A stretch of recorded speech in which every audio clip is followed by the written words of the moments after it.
10 seconds.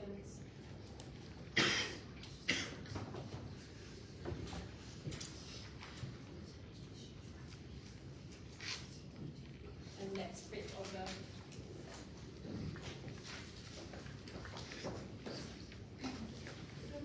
Thank you so much for being here, everyone. I think we should start with a round of applause for both teams for their achievement in reaching Australia's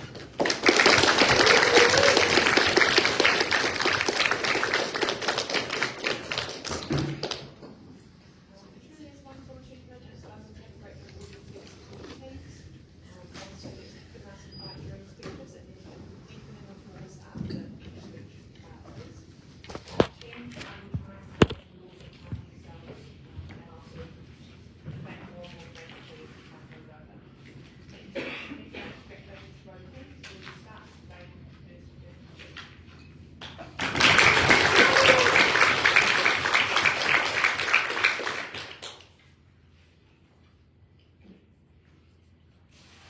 Two things I'm going to do in this speech. Firstly, talk about why this improves your short-term position, and secondly, why this is extremely important for the long term.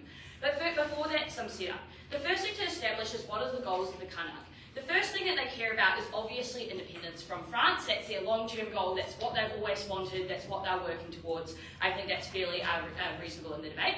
The second is freedom. Right now, protests have been met with brutality, they've been met with crackdown, they've been met with extradition from France, which is an especially compounding harm given these are Indigenous people native to New Caledonia who are being sent off to their colonising power, taken away from their family, taken away from their land. We think that's extremely bad. And the third thing that they care about is legitimacy. This is a group that has been fighting for their rights for years upon years upon years, who have always been seen as illegitimate, who have not been given a place in New Caledonian government or parliament. We think that they also care about legitimacy. The next thing to establish is what would you discuss in this open dialogue with China?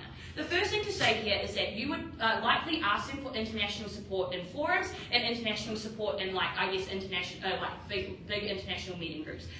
One reason that this is important is because France holds the UN Security Council, France holds a UN Security Council vote and can veto things that are really important. It's good to have a power on the other side of the house who can trade off and discuss those, and trade off and advocate for you, who also has a similar level of power. But additionally, China's huge network of BRI countries that they have political influence over, significantly bolsters any push that you try to make in the international forum for legitimacy. The second thing you're likely to discuss with China is financial support. Things like, helping you be supplied with food, helping you be supplied with things that are going to help you into the long term. Things that we know China has because of their large amount of money. The second thing to say is that what open means, or our interpretation of the word open in this debate, just means that people would know that you're doing it. It's not in secret.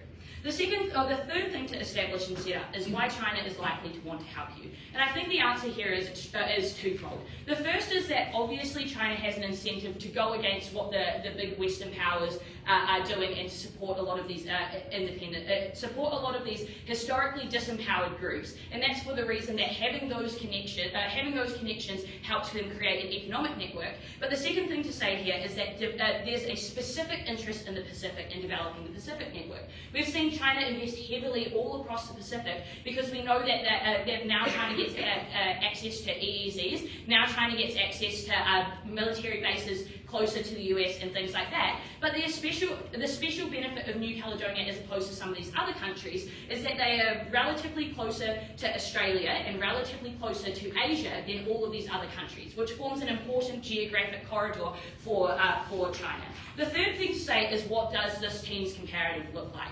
We tell you that the Kanak are unlikely to receive a lot of support in the comparative for the reason that France obviously has diametrically opposed interests to the Kanak, and that means that France wants them to not have any advocacy. They want them to not have any allies. They want no equivalent power to be trying to help them. And so it's very difficult for this small disempowered group in the comparative to ever be able to make any change. We've seen France crack down really hard. We've seen them run elections and referendums where they say 97% of the vote was one way, but obviously they have not been polling people, I think that there's never any sort of legitimate help on their side of the house. On to our substantive then. Firstly, why this improves your current position. The first thing to say here is that having a large ally on side who can whistleblow what's happening, who has access to big media channels, who is able to talk about your rights in public forums, is most important in short-term protection. And that's really important because we know that there have been violent crackdowns in New Caledonia, because we're New Zealand, we're close to New Caledonia. But the rest of the world is very just doesn't know a lot about what's happening here because France controls media throughout Europe, because France is choosing not to report on this sort of stuff. And that means that there is far more capacity for abuse, for human rights violations on their side of the house. So at the very least, in the short term, having a large ally who's able to advocate for you, who's able to use their big media networks is really important. The second big thing though is that this is going to put pressure, that having China involved will mean that other Western countries want to put pressure on France to get to a quick solution. In particular, we think the United States and Australia would be worried about more Chinese influence in New Caledonia in the Pacific, and what those two countries are likely to do are to say to France, you need to broker some sort of solution, you need to sort some sort of deal, you need to make sure that you deal with this quickly and swiftly, because obviously the US and Australia would be concerned about not only the growing economic monopoly, but about China having a close base in New Caledonia to Australia there. So what they're likely to do is put pressure on France to strike a deal, which means that France's closest allies are no longer supporting them and are instead putting pressure on you to help the kind of people. The third thing to say though is obviously China can just give you money, can give you help, can give you short-term aid and relief, which is extremely important. Second point then on why this is extremely important in the long term? Because we know that France has historically left their colonised locations with huge power vacuums, with huge economic vacuums, and with absolutely nothing like look to Haiti versus the Dominican Republic. We know that France leaves no infrastructure, no financial benefits there. You need to have some sort of economic relationship to ensure that the transfer of power in the long term is really important. And you might say, but that's obviously logically post being able to prove that this change does happen. But I'd say, but the important thing to note here is that in terms of weighing interest for the Kanak people, it's extremely important to put a lot of weight and emphasis on what you view to be the long term. Given this is the goal that you want, you need to have a plan for when France does exit, and tell you that plan is economic help from China.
In the past decade, New Caledonia has held 3 referendums asking the people of New Caledonia if they want to split off from France. Every single time they have voted no in a landslide victory. For the Kanak independence movement, independence from France is not a realistic or plausible goal, nor would it even be a good one if it happens. What we want is more aid, we want more concessions, we want more independence, but that comes from France itself and not from China.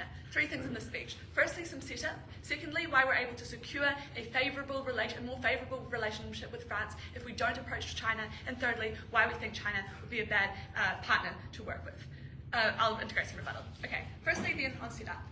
In New Caledonia, there is currently just no support for independence from France. Why is it the case? Firstly, just note that there's quite a large culturally, ethnically French population living in New Caledonia who just generally do quite like being under French rule. And the second thing to say is that generally France does treat the people of New Caledonia quite well, and I'll give you some reasons later on why they have quite strong incentives to do that.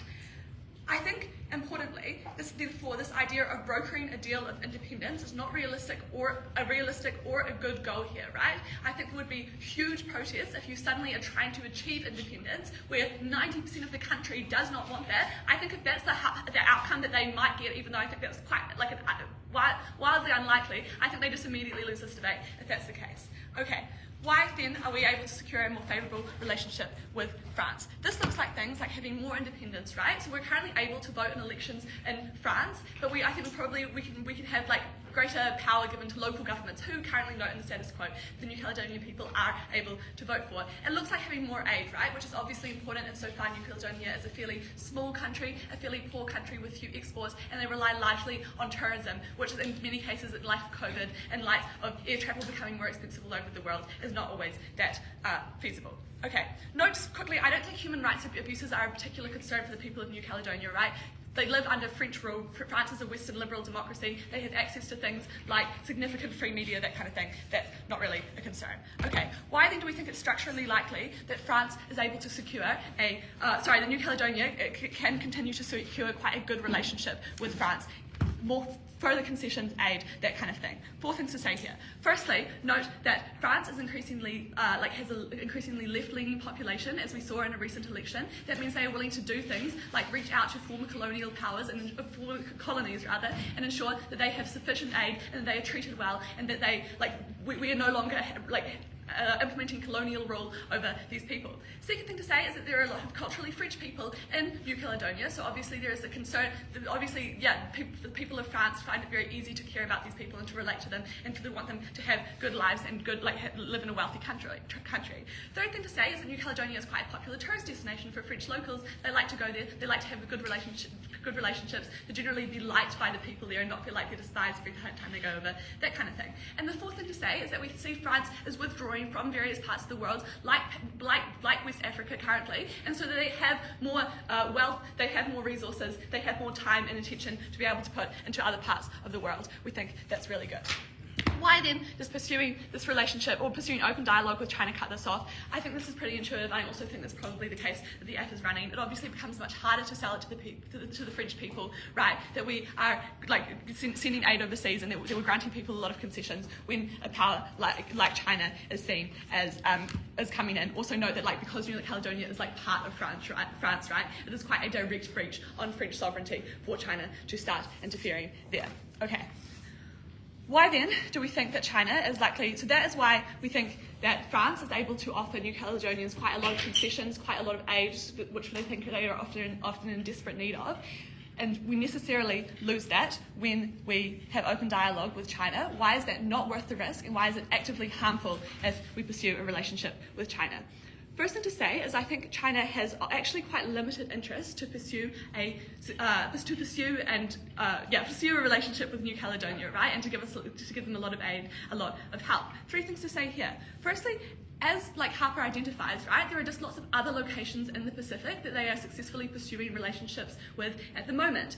Second thing to say is that in France, it's just uniquely true that you're having to compete with another power within this country that has quite an active presence, where it's literally that New Caledonia is France, right? There are so many other countries in the Pacific with which China can pursue relationships with, and who they are pursuing relationships with. That is not literally a very wealthy European power that really cares about that country. I just don't think it's worth China's effort and energy that much of the time. And the third thing to say is that I'm just not sure exactly how strategic New Caledonia necessarily is. Note that it's pretty much just right beside New Zealand. It's not like the other Pacific countries that are by the US, by Japan, by Korea. I don't think it's that helpful.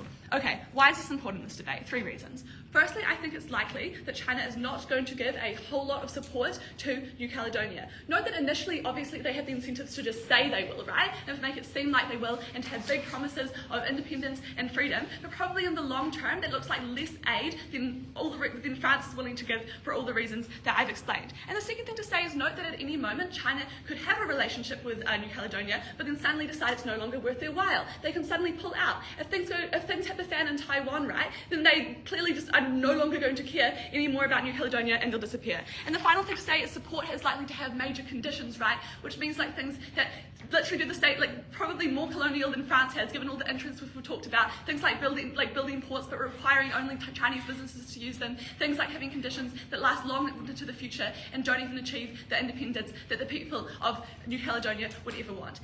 True independence is not what this movement is really trying to get. We want aid, we want concessions, only France can give us that.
Three points from me. Firstly, on the interests of the Kanak. Secondly, about what you get from France. And thirdly, about what you get from China.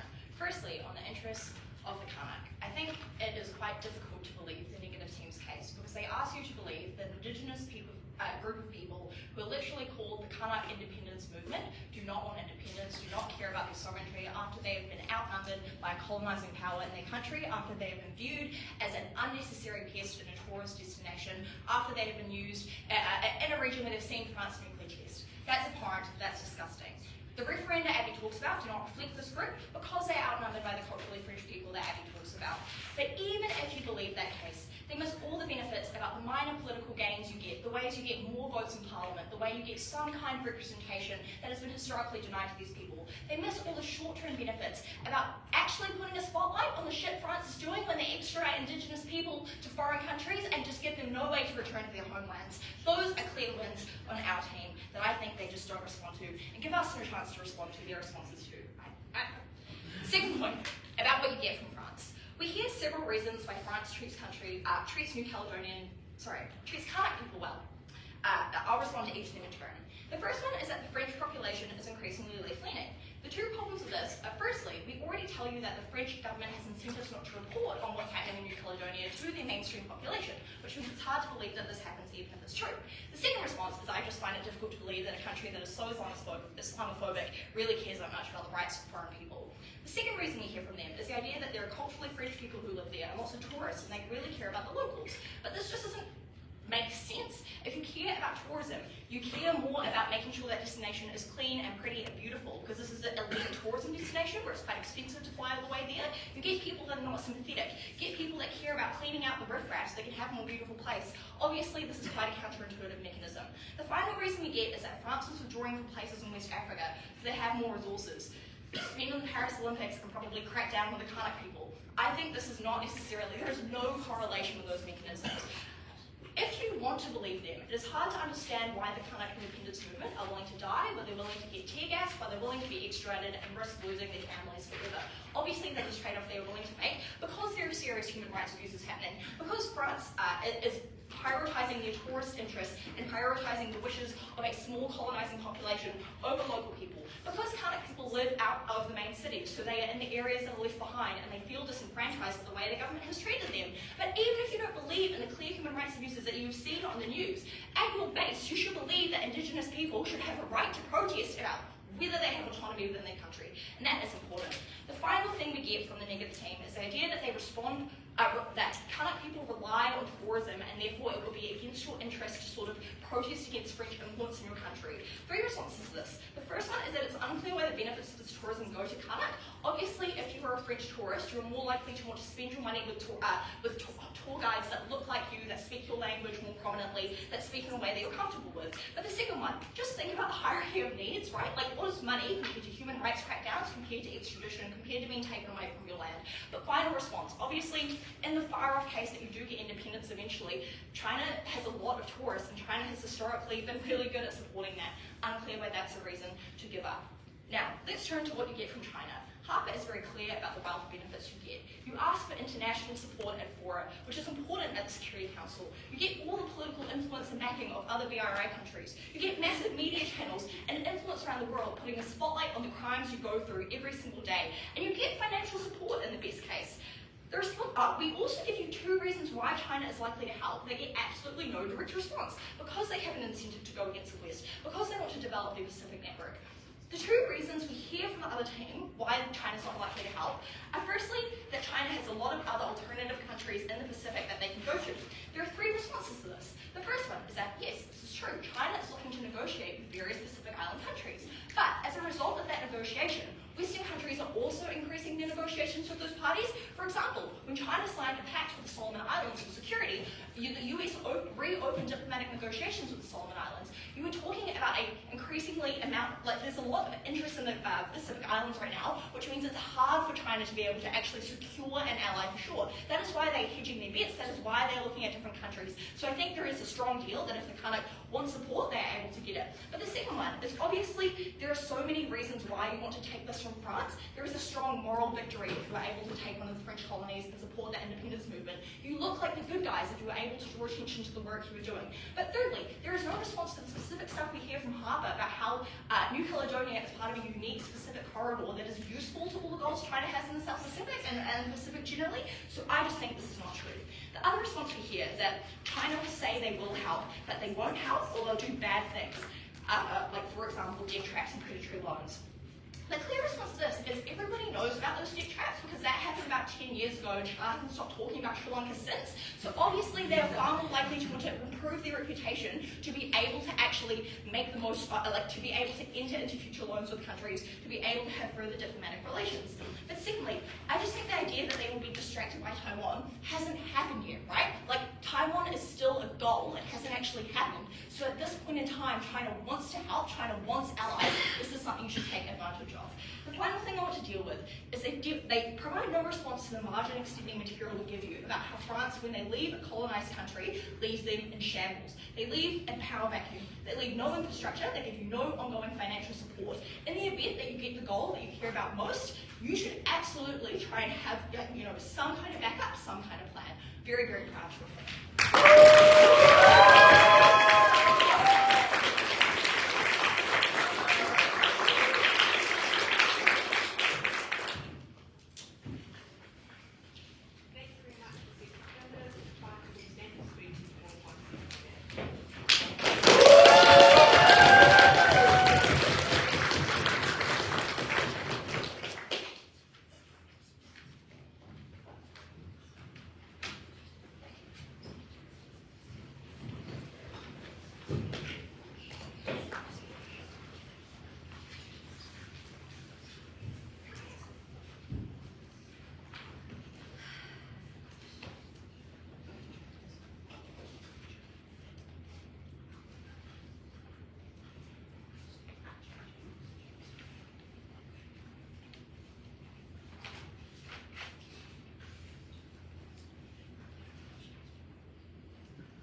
Okay, two paths to victory for us here. The first is to show that Chinese help is at best ineffective and at worst actively detrimental. But secondly, even if China provides some help, some aid, we can just show that the negative reaction from France is enough to outweigh all of that. Okay, what am I going to do in the speech? Firstly, discuss Chinese incentives to help New Caledonia. Secondly, on why Chinese help is ineffective or bad. Finally, on French support and the withdrawing of that and why that is really, really bad. Okay, let's talk about Chinese incentives. Abby told you, multiple reasons as to why China probably actually doesn't care that much about New Caledonia. The only responses that we heard from Grace, I think, doesn't get at the heart of this, and I think proves that there's lots of different interests, there's lots of different ways that China can get influence in the Pacific. That means it's really unclear as to why New Caledonia is so important. I think that emphasizes the mechanisms that Abby gave you. I just think it's clear, even if, for example, Taiwan hasn't hasn't hit the fan yet, I think in the future, when China gets distracted by another Pacific island that they want to exert influence on, I just don't think they care so much about New Caledonia. I think that means that the support that you get from China at best is lackluster. That should be taken into consideration when we're considering what help do we actually get from China. I think the other important thing to note is that Chinese help, they don't just give it to you for free. There's always going to be reasons as to why they want your help. What did they tell you? They said, they care about their reputation. They want other countries to be able to enter into deals with China, so they're not going to be that bad. But I think, given that Harper literally told you one of the reasons China's interested in New Caledonia is to establish a military base, I don't see why, even if China's, even if they take all of their help, even if they get the things that they want, it's really unclear why New Caledonia doesn't just turn into a military dog for China. I think that is really, really bad. Okay, why then is Chinese help going to be ineffective or at worst, just actively harmful? Harper told, let's go into short term and then long term. Harper told you two main benefits in the short term as to why Chinese aid is going to be really helpful. The first thing she told you is that China is a large ally on the world stage that can whistleblow or expose the human rights violations that are happening in New Caledonia. The first thing to say is that New Caledonia already has free media. We know about the human rights abuses in New Caledonia. It's already reported in the BBC. It's already reported in Al Jazeera. It's unclear why we need Chinese media to expose this. The second thing to say is that I think we've just hugely mitigated the fact that human rights abuses even occur in France. I don't think in New Caledonia, I don't think France has an incentive to be hugely abusive to the people in New Caledonia for the reasons that Abby gave you and which I'll go on to later. But secondly, even if it was the case that we need Chinese media or China to whistleblow the things that are happening in New Caledonia, it's incredibly unclear why people trust China to do these things. China is obviously not the best country in the world in terms of standing up for human rights abuses. It's unclear why people are going to trust Chinese media or trust China when they say, hey, there's human rights abuses going on in New Caledonia. It's unclear why they're not just seen as a huge hypocrite. But finally, even if all of that is true, it's just so unclear as to how that is going to lead to help for the New Caledonian people, for the Kanak people, because at the end of the day, France is still in control of New Caledonia. France is still the people who are governing New Caledonia. So at the end of the day, you still need to convince France to improve aid or to crack down less on riots. It's really unclear why just publishing a few more articles in Chinese media or talking about it in the UN is going to help that. Okay, the second short-term benefit that Harper told you was that when there's pressure on the global stage, the US and Australia put pressure on France and squeeze them to try broker an independence deal. What's the response to this? It's just unclear why the US or Australia are going to squeeze France in a way that means that they are pressured to broker an independence deal. It's unclear why they don't just swing the other way and feel pressure to crack down more on riots and crack down more on protests. So unclear why that is a benefit. Let's talk about long-term then. The long-term benefits in terms of helping a power transfer and economic relationships there. Again, the first response to this is just that it's completely contingent on them actually achieving independence. Abby gave you reasons as to why that is probably just structurally not possible. But even if it was possible, it's unclear why Chinese aid is going to help that. We told you that Chinese aid comes with conditions. We told you that Chinese aid comes with things like debt traps and things like building a military base on your island. I don't see how that is achieving independence for the Kanak people. I think that is probably worse than the situation that they have right now. Okay, let's talk about French support and why that is so beneficial. The first thing we told you is that France is already left-leaning. They're already withdrawing from places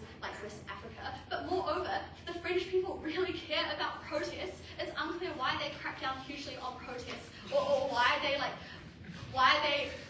it's unclear why the French people aren't just going to throw a huge tantrum when they see that their French government is cracking down on protests. The second thing to say is that the French have an incentive to support and to treat the New Caledonian people well because it's a huge tourist destination. Grace's response to this was that, tourists only care about it being like clean and pretty and not necessarily the human rights abuses that are happening in New Caledonia. Again, tourists also probably care about not having their lives or their property damaged by huge riots in New Caledonia, so I think France also has an incentive to keep the people safe and to treat them well. And finally, I just don't think they have proven this to the extent that they need to. But I think importantly, when New Caledonia starts open dialogue with China, France sees that as an invasion of their sovereignty. It sees China as meddling in their own affairs. That's when they withdraw support from New Caledonia. That's when they stop giving aid. That's when they stop treating the people well. I think that is far, far worse for helping the Khmer people. I think they're never going to be able to prove that they get independence. At least we achieve a good standard of living. At least we help the New Caledonian people live their lives in the best way that they can. Thank you.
Firstly, I'm going to talk about what CNAC wants, then I'm going to talk about then I'm going to weigh the benefits of French support. Firstly, again, on interests. Let's quickly consider independence, though I think this is now dropped out of this debate, right?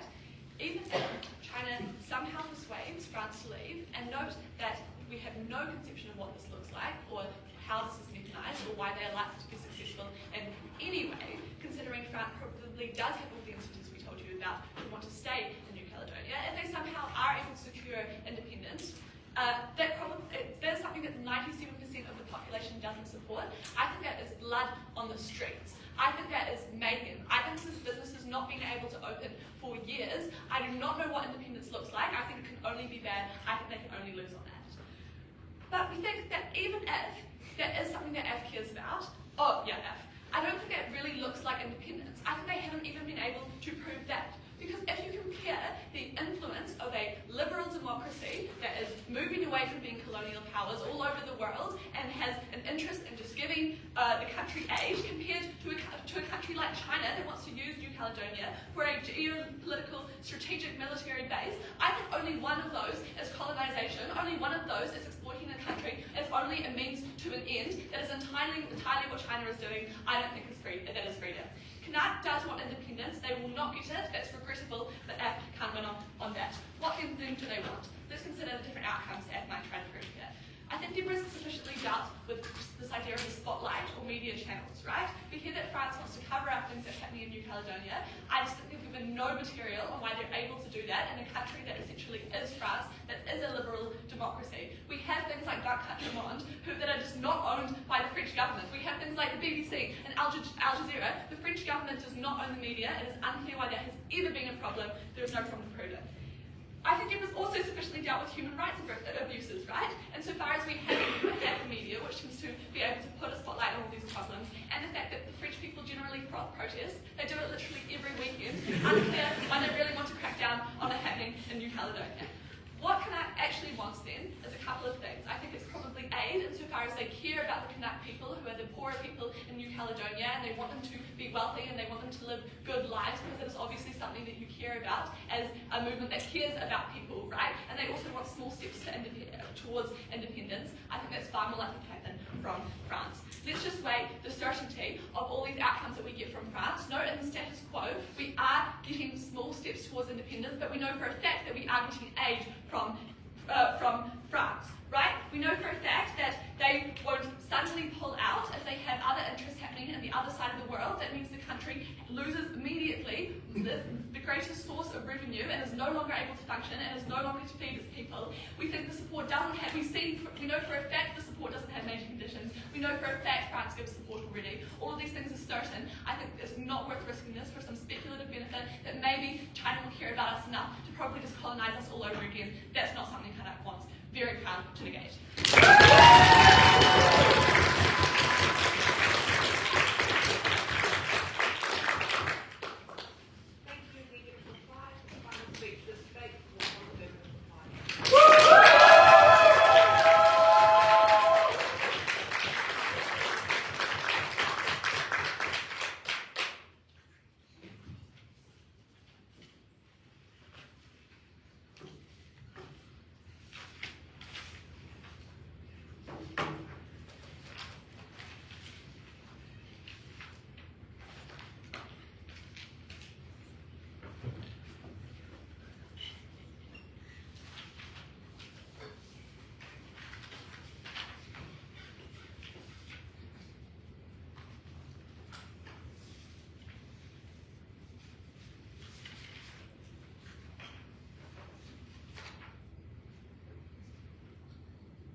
My favourite 30-second snippet of this team's case was when they got up and told you that we know about the human rights abuses. We all know about the human rights abuses here because the media is so free, and that's how we know about all the horrific things that France has done in New Caledonia. To then, in the exact same breath, say, and also, France would never do human rights abuses to these people because they like them and are quite nice. So I don't know what you're supposed to believe from this team, but I think what we have proven to you down the line, however, is that we know France is doing human rights abuses to Kanak people. We know that they are shutting down protests. We know we are extraditing them away from their land, and we know that while we might have heard about it from New Zealand tourists or from New Caledonian people who now live in New Zealand, what we also know is that France and Europe knows far, far less about all of that stuff, because there's no incentive to report on it. Even though they proved it was possible for there to be media to report on it, they never explained why that media has an incentive to do so, why that media does that extremely well. What we tell you is that what their best case is for these people to receive aid. But I think most of their case is extremely unspecific to why Kanak people will ever benefit from that aid. All of their mix just explain why France is likely to give aid to New Caledonia as a whole. New Caledonia dominated by white people, New Caledonia who when France gives that money to the government, we told you no Kanak representation in Parliament or in those leaders means it never actually trickles back to Kanak people. So I think their own mechanisms don't actually explain why that aid goes to Kanak people, so I don't think they prove a benefit themselves. But the second thing to note is we gave you a bunch of reasons right back at first why France has a diametrically opposed interest to helping Kanak people, which is why that aid never flows that way anyway, that never receives a response. I'm going to answer two questions here. Firstly, is this Chinese dialogue possible and positive? And secondly, what are all the benefits? Firstly, is Chinese dialogue possible? They say New Caledonia isn't so important to China, they have other countries in the Pacific. But I think the underlying assumption here is an assertion that China has some sort of constrained political resources. They never explain why China can't actually talk to all of these different countries, especially given that the type of resource they need is just political discussion. We told you that they just need to talk about this in media, which seems like quite a low bar. Secondly, will China be nice to you? They say China doesn't give you any help for free. You might have to have a military base. That's quite bad. But I think they're very uncomparative here. Grace told you you're being tear gassed on the streets. Grace told you that you aren't able to participate in large cities. Grace told you you're being sent to jail. You're being extradited to France. I think that China, at the very least, was never proven to be tear gassing you on the streets here. So it's already comparatively better. What were our benefits? The first thing is that we, in the short term, are able to stop dialogue. The second thing was we were able to broker some sort of deal. Whether or not it was full independence is irrelevant, because the reality is that when China is involved, France is forced to step up by the USA, by Australia, who are now going to be pressuring France. And that means you get some sort of deal, which is far better than nothing on their side of the house. I think it's extremely clear that if you care about these people's interests, we're the only side that actually tries to help them rather than just white French people.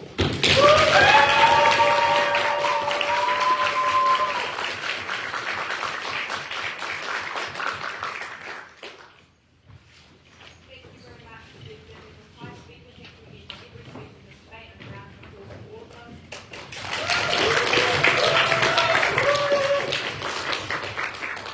Panel will now be leaving. I believe this room is to host the second panel immediately. So all hands do remain standing. Very sure, like, next 5 minutes. 5 minutes, run through.